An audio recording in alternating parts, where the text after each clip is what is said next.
জাতিসংঘের সামনে বিএনপির শোডাউন, পালালো আওয়ামী লীগ।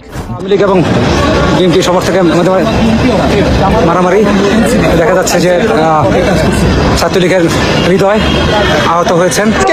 আওয়ামী লীগের গুন্ডারা কয়েকজন ঢুকেছিল, তাদেরকে আমরা জুতা পেটা করেছি। শেখ হাসিনা বলেছিল আজকের সমাবেশ কন্ট্রোল করতে। ভারতের বিরুদ্ধে 50 লাখ যুবক যুদ্ধ করবে, মন্তব্য জামায়াত নেতা তাহেরের। এখন আরও শক্তিশালী প্রধান উপদেষ্টা অধ্যাপক ডক্টর মোহাম্মদ ইউনূস। এ যেন বিশ্ব নেতাদের মাঝে এক অনন্য মানুষ। দর্শক, জাতিসংঘে ডক্টর মোহাম্মদ ইউনূসের উপর ভয়াবহ হামলা করতে চেয়েছিল আওয়ামী লীগ, তারপর বিএনপি পাল্টা হামলা করেছে আওয়ামী লীগের উপর। বিএনপির শোডাউন, এমনকি জনগণ দেখে দৌড়ে পালিয়ে গিয়েছে আওয়ামী লীগ নেতা কর্মীরা। আওয়ামী লীগের কয়েকজন গ্রেপ্তার হয়েছে।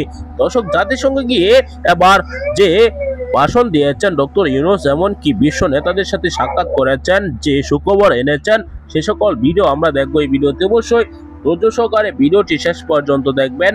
যদি চ্যানেলে নতুন হয়ে থাকেন, চ্যানেলটিকে সাবস্ক্রাইব করে রাখবেন পরবর্তী এরকম নিউজগুলো সবার আগে পাওয়ার জন্য। ভিডিওতে একটি লাইক দিয়ে পুরো ভিডিওটি দেখতে থাকুন। এখন আরও শক্তিশালী প্রধান উপদেষ্টা অধ্যাপক ডক্টর মোহাম্মদ ইউনূস। এ যেন বিশ্ব নেতাদের মাঝে এক অনন্য মানুষ। সবাই হাস্যোজ্জ্বল, সবার মুখে একই বাণী প্রতিধ্বনিত হচ্ছে, আমরা আছি আপনার পাশে। এই প্রতিধ্বনি শুধু কথার মাঝেই সীমাবদ্ধ নয়, বরং একটি দৃঢ় অঙ্গীকার, যা ডক্টর ইউনূসের প্রতি বিশ্বজনীন আস্থার প্রতিফলন। তার অভিজ্ঞতা, আন্তরিকতা ও দূরদৃষ্টি আজকের সংকটময় সময়ে দেশের জন্য অপরিহার্য হয়ে উঠেছে। অধ্যাপক ইউনূসের নেতৃত্বে অন্তর্বর্তীকালীন সরকারকে ঘিরে মানুষের মনে নতুন আশার আলো জেগেছে। দুর্নীতি, বৈষম্য ও অস্থিরতার বিরুদ্ধে তিনি যেন এক অনন্য প্রতীক। বিশ্বমঞ্চে তার এই অবস্থান বাংলাদেশকে এক টুকরো আলোর প্রদীপের মতো জ্বেলে দিয়েছে বিশ্ব নেতাদের কাছে। শুক্রবার নিউ ইয়র্কে হোটেল সুইটে একত্রিত হন বিশ্বের বিভিন্ন দেশের প্রভাবশালী নেতা। তারা প্রধান উপদেষ্টা অধ্যাপক ডক্টর মোহাম্মদ ইউনূস ও তার অন্তর্বর্তীকালীন সরকারকে পূর্ণ সমর্থন, বাংলাদেশকে এই গুরুত্বপূর্ণ সময়ে সহযোগিতা ও গুরুত্বপূর্ণ পরামর্শ দেওয়ার অঙ্গীকার করেন। জাতিসংঘ সাধারণ পরিষদের ৮০তম অধিবেশনের ফাঁকে লাটভিয়ার সাবেক প্রেসিডেন্ট ও নিজামি পঞ্জাবি আন্তর্জাতিক কেন্দ্রের সহসভাপতি ভাইরাভিগে ফ্রেবার্গারের নেতৃত্বে প্রতিনিধি দলটি প্রফেসর ডক্টর মোহাম্মদ ইউনূসের সঙ্গে সাক্ষাৎ করেন। উচ্চ পর্যায়ের এই দলে ছিলেন স্লোভেনিয়ার সাবেক প্রেসিডেন্ট বরুত পাহর, সার্বিয়ার সাবেক প্রেসিডেন্ট বারোস তাদিচ, লাটভিয়ার সাবেক প্রেসিডেন্ট অ্যাগিলস ভেলিসড, ইউরোপীয় কাউন্সিলের সাবেক প্রেসিডেন্ট ও বেলজিয়ামের সাবেক প্রধানমন্ত্রী চার্লস মিশেল, গ্রিসের সাবেক প্রধানমন্ত্রী জর্জ পাপেন্দ্রেউ, বুলগেরিয়ার সাবেক প্রেসিডেন্ট রোসেন প্লেভনেলিভ ও পেতার স্টোয়ানভ, ক্রোয়েশিয়ার সাবেক প্রেসিডেন্ট ইভা জোসিপোভিচ, বসনিয়ার হার্জেগোভিনার সাবেক প্রেসিডেন্ট ভ্লাদিন ইভানিচ এবং মরিশাসের সাবেক প্রেসিডেন্ট আমিনা গুরি ফাকিম। এছাড়া বিশ্বের আরও অন্যান্য অনেক নেতা উপস্থিত ছিলেন। অধ্যাপক ইউনূসকে কাছে পেয়ে এসব নেতারা যেন ভালোবাসায় সিক্ত। অধ্যাপকের নেতৃত্ব ও আজীবন দারিদ্র্য দূরীকরণ এবং সামাজিক ন্যায় বিচার প্রতিষ্ঠায় তার অবদানের প্রশংসা করে তারা বলেন, আমরা আপনাকে এবং বাংলাদেশের জনগণকে সমর্থন জানাতে এসেছি, আমরা আপনার পাশে আছি। তারা উল্লেখ করেন, প্রফেসর ইউনূসের নেতৃত্বে বাংলাদেশ সাম্প্রতিক সময়ে উল্লেখযোগ্য অগ্রগতি অর্জন করেছে। তারা আরও বলেন, দীর্ঘ ১৬ বছরের দুর্নীতি, শোষণ ও কুশাসনের কারণে দেশটি এখন বড় ধরনের চ্যালেঞ্জের মুখোমুখি রয়েছে।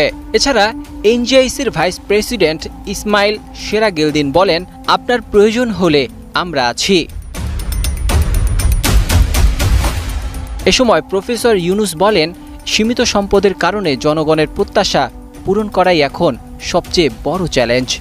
মানুষ তাৎক্ষণিক পরিবর্তন দেখতে চায়, কিন্তু আমাদের অবশ্যই তরুণদের স্বপ্ন পূরণ করতে হবে। তারা একটি নতুন বাংলাদেশ খুঁজছে।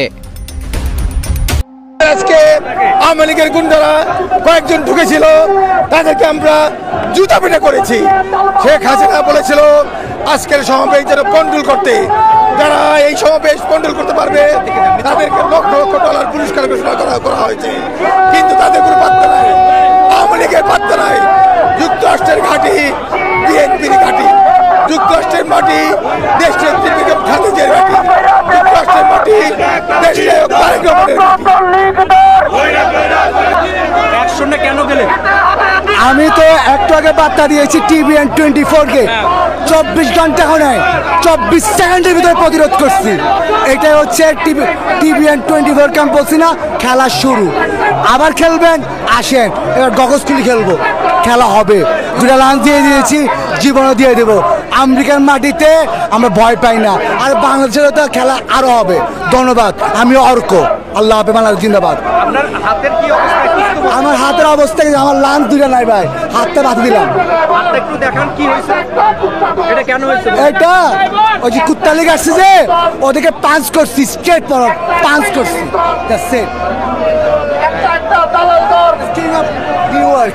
কিং অফ তারেক রহমানের সৈনিক। আওয়ামী লীগ এবং বিএনপি সমর্থকের মধ্যে মারামারি দেখা যাচ্ছে যে ছাত্রলীগের হৃদয় আহত হয়েছেন।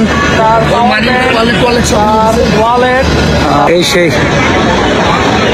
যুবক যে মারামারি করেছে।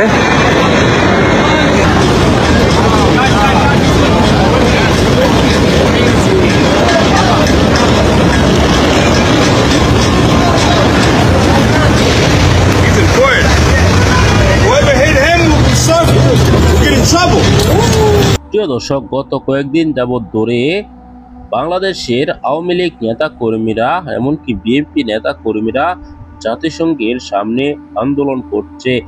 বিএনপি ডক্টর মোহাম্মদ ইউনূসের পক্ষে আন্দোলন করছে। বিএনপি তারা যেভাবে রাস্তায় নেমেছে, এখন আওয়ামী লীগ সেখানে বৃদ্ধি পাচ্ছেন না। প্রথমে আওয়ামী লীগের শোডাউন ছিল বড়, এখন বিএনপি নেতা কর্মীরা আওয়ামী লীগকে প্রতিহত করেছে। আওয়ামী লীগ নেতা কর্মীরা রীতিমতো সেখান থেকে দৌড়ে পালিয়ে গিয়েছেন। ডক্টর মোহাম্মদ ইউনূসের উপর হামলার চেষ্টা করেছিল আওয়ামী লীগ, কিন্তু হামলা করতে পারেনি।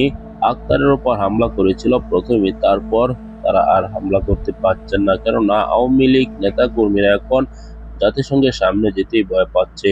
গ্রেপ্তারের ভয়, এমনকি বিএনপির হামলার ভয়, জামাতের হামলার ভয়ে এখন তারা জাতিসংঘের সামনে যেতে পারছেন না। অন্যদিকে বিশ্ব নেতাদের সামনে মাথা উঁচু করেছে বাংলাদেশকে ডক্টর মোহাম্মদ ইউনূস।